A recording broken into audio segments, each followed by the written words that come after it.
الرحمن الرحيم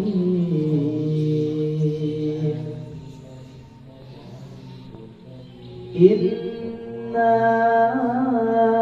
أوحينا إليك كما أوحينا إلى نوح والنبيين من بعده وأوحينا إلى إبراهيم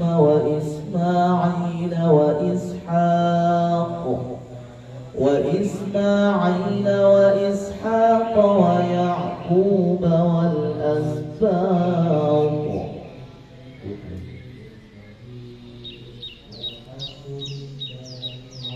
بسم الله الرحمن الرحيم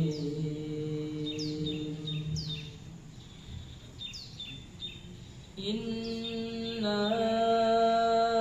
أوحينا إليك كما أوحينا إلى نوح والنبيين من بعده وأوحينا إلى